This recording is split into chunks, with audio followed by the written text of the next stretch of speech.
and welcome to my talk about open source e-commerce with Alokai. My name is Filip Rakowski. I'm a co-founder and CTO of Alokai, and you may know this company before. It was called Vue Storefront, but we have grown quite a lot since that time. We're no longer doing only Vue.js, so obviously we had to rebrand. And we're also doing much more than a storefront.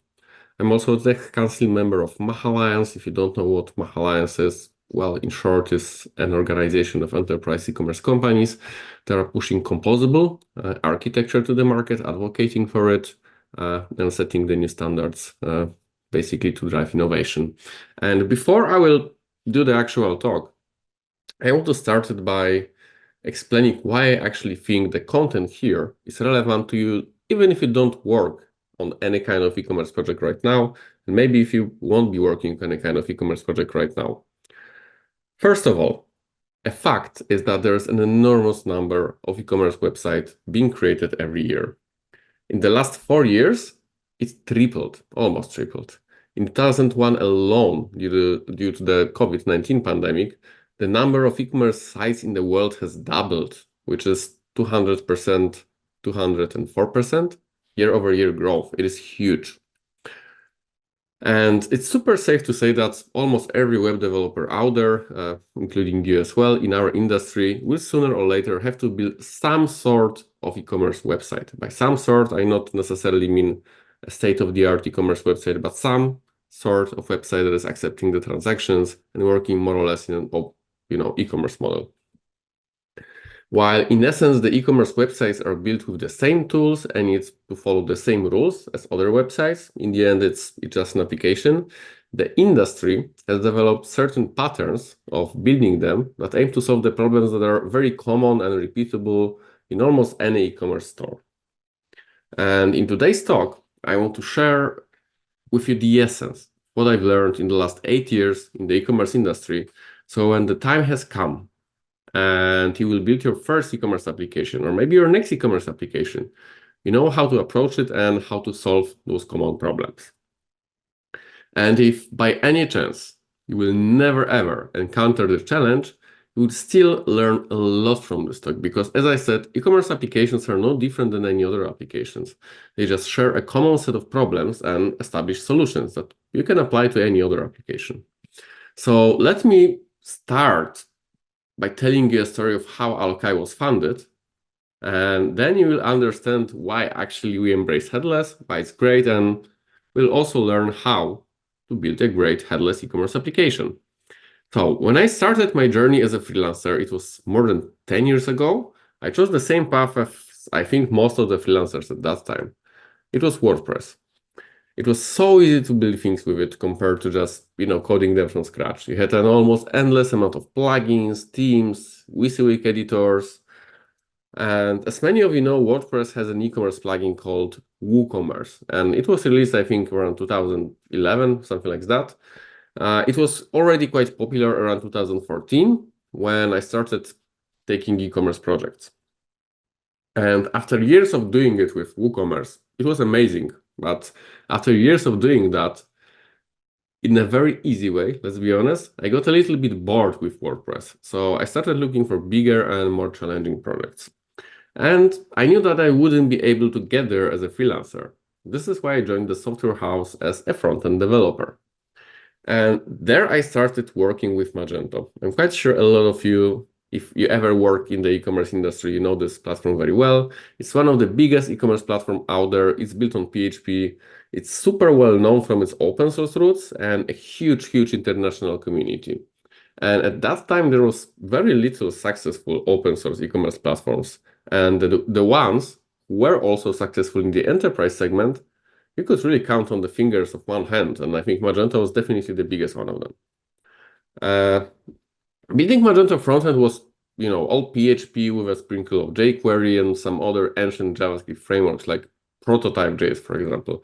I'm quite sure many of you don't even know what this technology is about.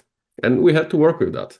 It's nothing very exciting for a front-end developer, but it wasn't a problem exclusive to the e-commerce space. Like the majority of big enterprise applications look exactly this way. And I started complaining a little bit. in my company. And a year later, I was moved to a different project that was an in-house product built with AngularJS. And this absolutely changed everything. Instead of having to deal with PHP code and jQuery, I was only dealing with the front end using the hottest JavaScript technology at that time. And I never ever touched the PHP backend. I had absolutely no idea how it worked. APIs, this was everything that I needed. And despite having to deal with a completely new framework, this accelerated my work tremendously and allowed me to focus on the part that I really loved and understood well, while the other team was focusing on the backend piece. So you'd say a perfect harmony, a perfect balance. Everyone does what they're good at. Compared to my experience with PHP commerce platforms, it was a whole new level of joy from coding. The code base was smaller, so I was able to understand it very easily as a whole. Communication with the backend based on the REST API, it was super elegant. The single-page application concept introduced by Angular made so many frustrating parts of building dynamic UI just simple and quite enjoyable, to be honest. Even though at that time it was incomparable to what we have right now. A year or so later, together with my front-end co-workers, we started to wonder if actually we could have the same experience while developing the e-commerce applications. Separation of front-end and back-end, it was very beneficial to the velocity of development. It was very beneficial to the quality of code, the scalability of the project, and just pure satisfaction from the process, which matters a lot. You never should underestimate the motivational aspect. We knew that we didn't know much about this, though. So we did an internal evaluation of available tools. We looked at Angular. It was at that time, AngularJS was already planned to be deprecated. Angular 2 wasn't ready. We looked at React. We looked at Vue. And out of those technologies, we actually looked at Aurelia.js a little bit as well. Out of those technologies, we choose Vue. And we built the first e-commerce boilerplate using Magento APIs with it. And because we had absolutely no idea how to do this right, because let's be honest, no one had, we put this on GitHub, invited other agencies from the Magento ecosystem to collaborate on that. And well, this is how the first iteration of Alokai, at that time named Vue Storefront, came out. And at that time in the world of PHP, separating frontend from the backend was quite an innovative idea, and it made a lot of noise in our space. This was 2017, and well, a lot has changed since then. The concept of headless, the concept of e-commerce API first approach, it evolved, it matured a lot, and everyone learned a lot about it throughout the years. Also, Alokai itself matured a lot. Today, we're no longer a Vue.js-based framework for Magento. We're completely backend agnostic and support more than 10 e-commerce platforms. And we also support React. And even if not React, like major part of what we offer is basically completely framework agnostic. So you can use it with Svelte and everything else. So as I said, we learned a lot since 2017. And during this talk, I want to share with you some of the things that I've learned in those last 8 years of working in the e-commerce space, almost exclusively with headless applications. So let's see how much I can fit in 20 minutes. I will try to fit most of it, or at least the most important aspects. So let's start with the basics. When we talk about e-commerce and modern technologies like React or Vue, we are talking about headless applications or headless storefronts. A headless storefront in its core is just an application that communicates with underlying technologies using APIs instead of performing all the steps required to output the view in a single place. In the world of modern JavaScript, this application is almost always based on one of the popular frameworks. It is like Next, Astro, sometimes Quick, Solid Start, this sort of things. It is almost always a meta framework. And they are using meta frameworks because SEO is absolutely critical for e-commerce. There is B2B e-commerce where sometimes SEO is not critical, but as a rule of thumb, you should basically treat it as a must. So SSR is absolutely crucial in here. So we're rendering everything on the server side. This is how we can have great SEO. And at this stage, when we are talking about our e-commerce application, we can say that we just have a regular Next.js or Next.js projects, and from there it only grows.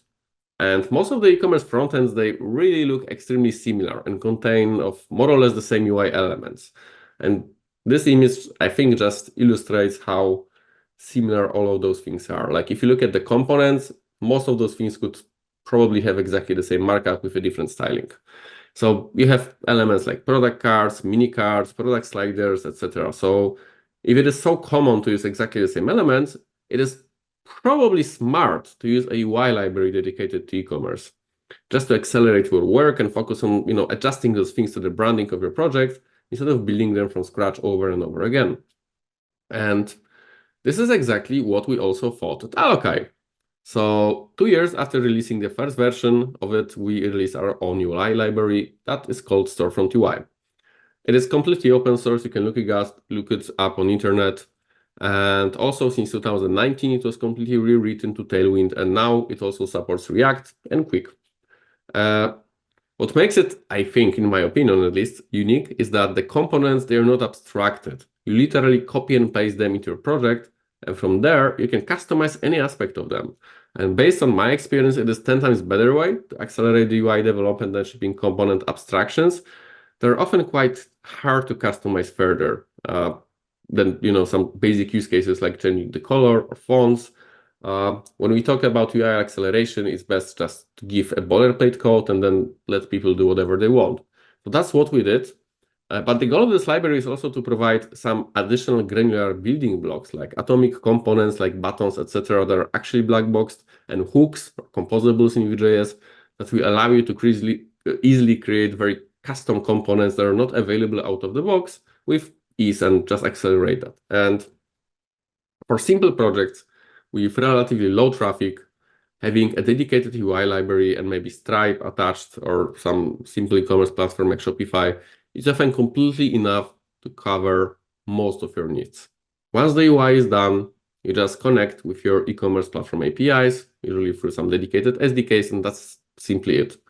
Don't let anyone tell you that you need more at this point, because all of that would be premature optimization, and I think premature optimization is pointless unless you're expecting a huge growth in a complexity in a short time, but you usually don't. Speaking of which, things are getting much more interesting when you need to ship something more complex. So when this complexity is actually coming from the day one, something more complex than a simple storefront with, let's say, 1,000 monthly visits connected to one third-party service or two third-party services, which basically just needs a proper UI. The first challenge is handling bigger traffic. So if you don't want growing traffic to be associated with a linear growth of your infrastructure costs, you're probably gonna invest into either SSR caching or just SSG with a CDN, and in both cases you will deal with a session-specific content. And you see, modern e-commerce applications has a lot of session-specific content. And at best case scenario, it's like a user profile and card. In worst case scenario, it's basically all the content. All the content on the application is personalized. The prices are personalized. Even taxes can be personalized because you have multiple tax tiers. So everything is personalized for the user by some third-party tool that also tracks their behavior, collects information, and adjusts the layout and the content of the application to it. And to make caching effective, you cannot cache the session-specific content. Otherwise, part of the UI for the user 1 will be shown to the user 2, to user 3, to user 4, which is a terrible UX, and often can even break the application in a completely unexpected way. So we definitely want to avoid that. By the way, I wrote a quite long article on that topic. So the first thing you need to do is basically making sure that your session-specific content is rendered only on the client side. Therefore, it is not cached, because what we cache is like a server-side output. And I will be using some examples from Next, but you can apply this knowledge to basically any other modern JavaScript framework. So Next comes with two great features that are helping us to actually render a session-specific content only on the client side. It comes out of the box with a client-only component, and well, as the name suggests, it will render the wrapped elements only in the browser, so only on the client.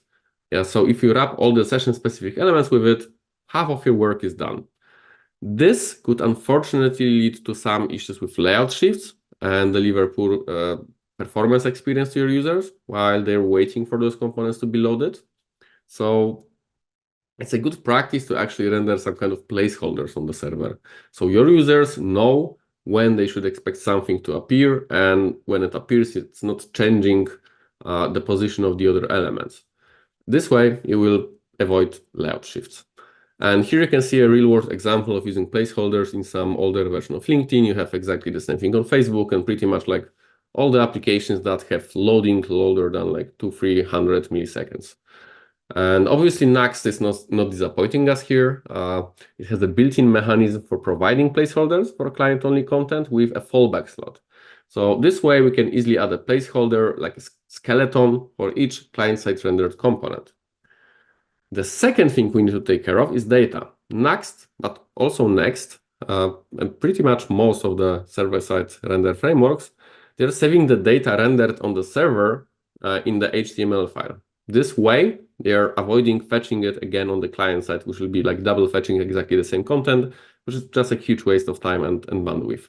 So you will usually see this content at the very bottom of your SSR file. If you inspect this output, you will see this as a JavaScript object that is then being picked up by the framework.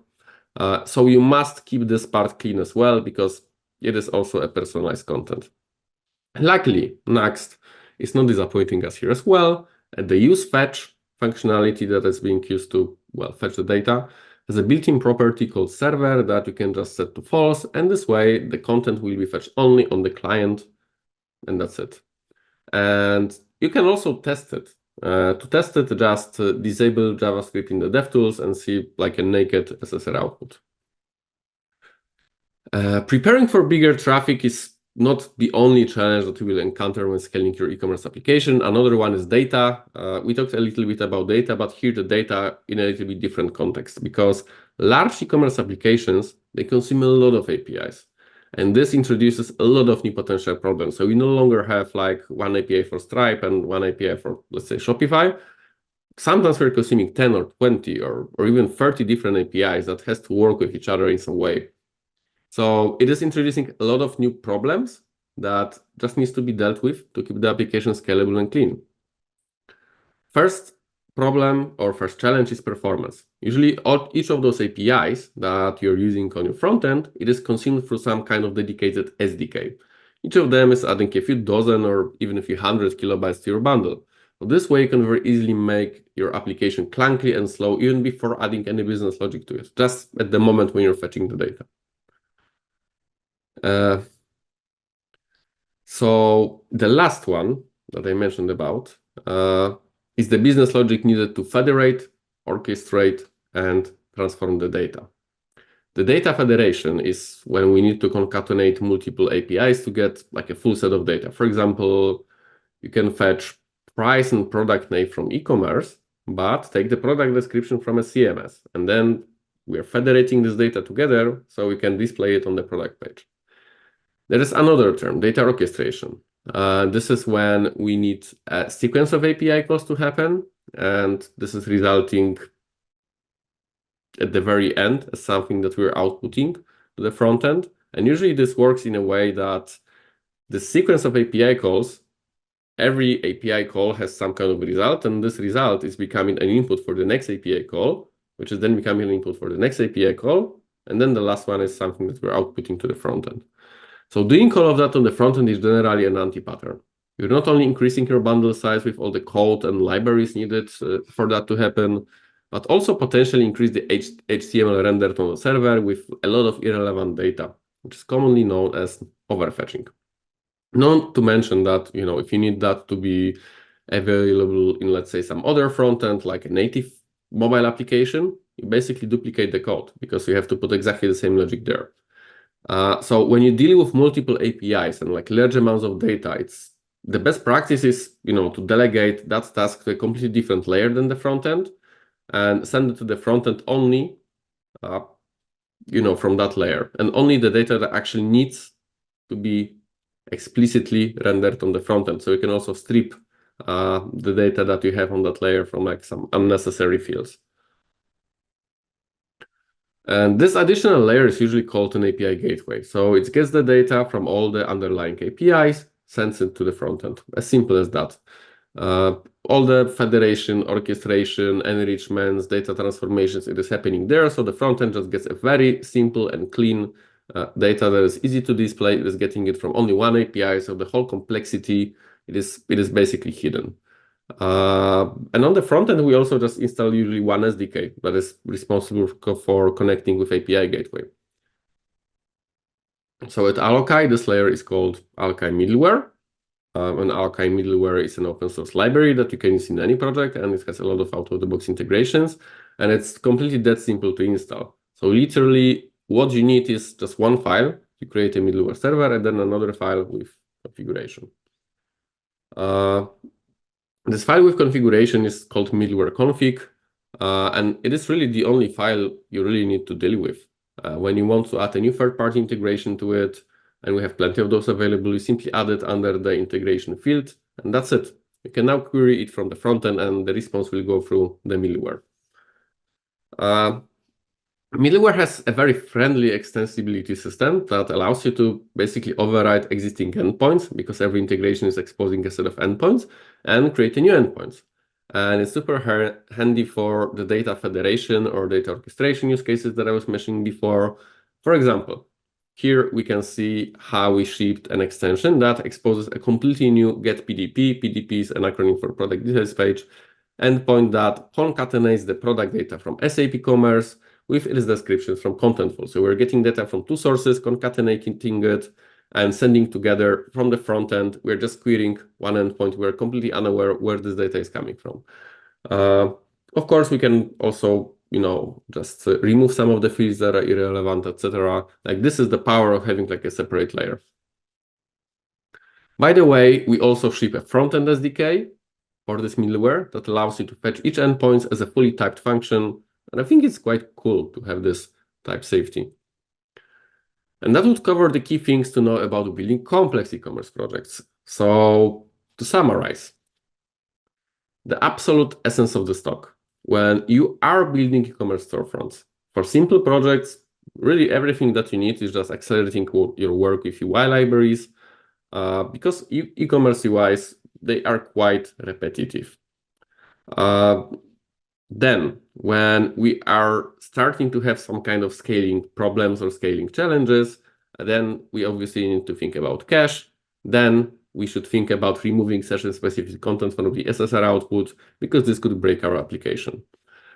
Also, when we're dealing with multiple APIs, we should fetch the data, perform data-related operations like data transformation, orchestration, data federation on a completely separate layer, server-side layer. This will allow us to be more flexible, also allow us to ship this data to more touch points, but also just keep the front end as lean as possible, because the front end should be just to display the data. Like, there should be no business logic on the front end, ideally. I know it's hard in the real world, but ideally, there should be almost no business logic on the front end, and this is something that is being enabled by this additional layer. And of course, this talk could be a full-day masterclass, but believe me, if you get those things right, you will not only work smarter and faster, but every other mistake that you will make, it won't cost you so much. Because most of the projects that I've seen, like if they're failing on those things, they have to either rewrite the project or they are dealing with like a lot of issues along the way. So I hope you will remember that when you build your next e-commerce project, you will remember about those things. And also, when that happens, please give Alokai a try. Thank you so much. And well, visit alokai.docs.alokai.com. And if you have any questions about Alokai, please let me know. Bye-bye. Hey, welcome back. Thanks again for the talk, Filip. Glad to see you again. Yeah, good to see you. It was very insightful, as usual. Thank you. Oh, Filip, could you lower your volume, please? There's a bit of reverb from what people would say. Yeah, I could lower my volume. A bit more, if possible. My volume. Test. Is it fine? I mean, I yeah, can I also guess it's ask fine. people outside to just not speak. Perfect. So thanks for the amazing talk. We have a few questions.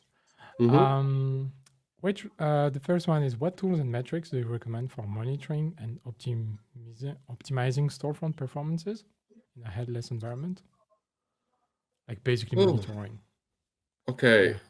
like it's quite a broad topic, Yeah, especially that I'm very interested into it. So I could probably make like another talk or another lecture about that. But long story short, like there are basically only three metrics that matter. These are called core web vitals, and these are the ones that are impacting SEO, and these are the ones that are basically collected in the field. So look for those core web vitals, and these are the first metrics that you would like to optimize. Secondly, optimize business metrics, because this is what really matters. Like, optimizing performance metrics, like the theory is that this should lead to a better business metrics, like better conversion, smaller bounce rate, etc. And optimize for this. Like if you're optimizing different performance metrics that you think are impacting your user experience, uh, then do this. Don't focus purely on core web vitals, though at least Google thinks that core web vitals has the biggest impact on this perceived user experience, and therefore should contribute also the business metrics. But let's just not forget that the whole reason why we're doing this performance optimization is to drive more business and drive more revenue. And when it comes to monitoring tools, like the easiest one to just watch your core web vitals is PageSpeed Insights. But you can also just Sentry, for example. Sentry is quite a good software for that. Okay, interesting. I didn't know that you could use Sentry for that. Okay. I also agree that yeah, indeed, even if you have some good metrics, that doesn't mean that the website is nice to use. There's actually one website which is like having 100% on the core web vitals, but it's still very trash and like so yeah, it's not only numbers, it's also like try it and see if it works well. Next question, what new features or integration can we expect from Alokai in the near future? Whoa, like I think I teased some of them at least during my talk. Like we are in discussions with Medusa. We would like to bring back the vendor integration. The Shopify integration is almost done. So those are the three ones that are the closest on the horizon. We are not planning anything new right now, though we are open source. Like we have a free integration boilerplate, we have a free storefront boilerplate. Nothing is stopping you from building your own integration just for your own purposes, or to serve the community and just put it out there and do a little maintenance and let others do this. Yeah, so no long-term big features, mostly like trying to make it stable and bulletproof. Nice. No long-term what? No long-term crazy features with AI. No, like we're focusing a lot right now on our SaaS platform, which is mostly for the enterprise customers. When it comes to expand our area of influence or like coverage of open source integrations, like we're still working there, and we're still having like a lot of very nice partners who are doing that. But we are at the stage of growth where like we can put a lot of focus into our SaaS software, because honestly, like there's a lot of innovation that would happen here. So we're focusing on that. One of the cool things that we are building, for example, is eCommerce intelligence. So it's basically a system that is scanning your application, looking for things that could be improved. It's not only like things around performance, but things about UX. It is comparing your website to the websites of your competitors. It is looking also at the infrastructure side, trying to also foresee things that will be impacting your revenue. So this is super cool feature that we're working on right now. But when it comes to just the integrations, those three. Nice. Yeah, and also it's better to narrow and focus on something rather than trying to do too much at the same time. So oh, don't tell me about that. Like we've been doing too much for far too long, and right now we're like mastering the art of focus. Yeah. How has AI played into the development of Alokai? Well, like we're using it internally for quite a few things, obviously. By the way, do you still hear a lot of background noise? No, I guess it's fine from the audience. Thanks. Okay, that's perfect. So obviously we're using it a lot internally, just regular stuff like ChatGPT, like Copilot, this sort of stuff. Also a little bit for marketing, but when it comes to the products that we're releasing, like we're working on a few things AI related, nothing major, and I honestly I don't think it should be even called a big deal, because the reality, like if your company is offering some kind of value, like you should just find the ways to use AI to enhance this value, not just build AI things for the sake of building AI things, which is unfortunately majority of the companies out there right now. AIception. Yeah, but we have obviously like documentation chatbot that is also trained on producing very high quality code snippets, and I think this is quite amazing.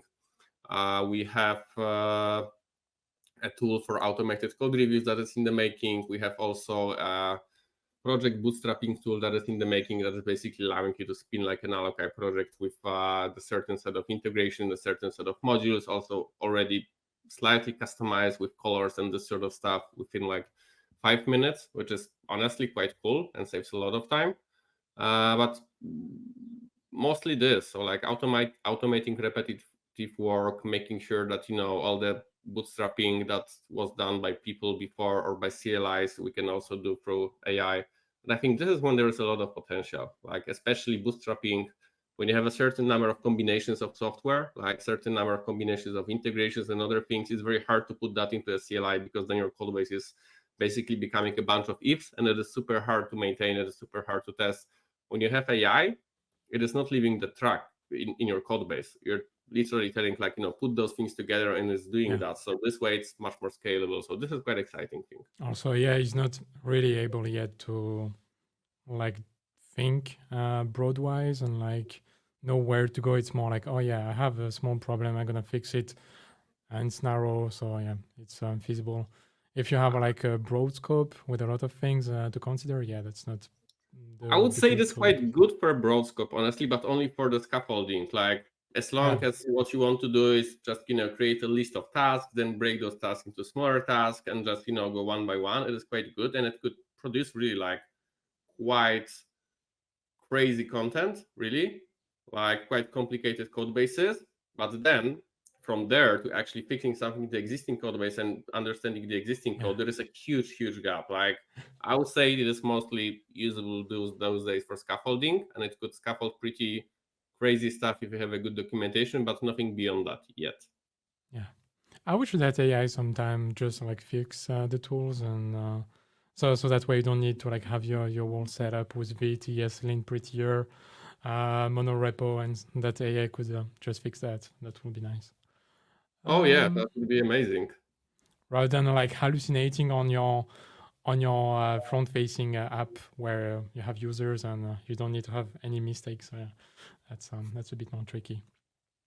Yeah, it's generally interesting topic, but I think it's just overused everywhere. While in the reality, we're just discovering like a proper use cases for AI. Probably it's gonna be quite widely used, but like the real innovation, like we don't see that much of it really. Like we only see companies that are putting AI into their narratives because it's just a cool thing to do. It's a thing that sells. It's a thing that increases their valuation. It's a thing that enables them to do a new investment round. But like, there's not that much of a real innovation except from OpenAI and just few companies. Yeah, like if you go public and you put AI in front of your company, that's gonna crank up the stocks. But otherwise, no, that's nice that you're not just a company wrapping OpenAI as a lot of companies do. So that's I mean, we do, but we're but not, that's not like 99% of the project. So that's the most important. Awesome. I think that's all. We don't have a lot of questions this time. As a reminder, if people please post in the Slido chat, not the other chat, if you want to have some questions answered for the next speaker. But thanks very much for coming to us, even if you weren't fully available or something. But yeah, thanks for being here, Filip. Thank you. Have a great day. It was great to see you. Have a nice day.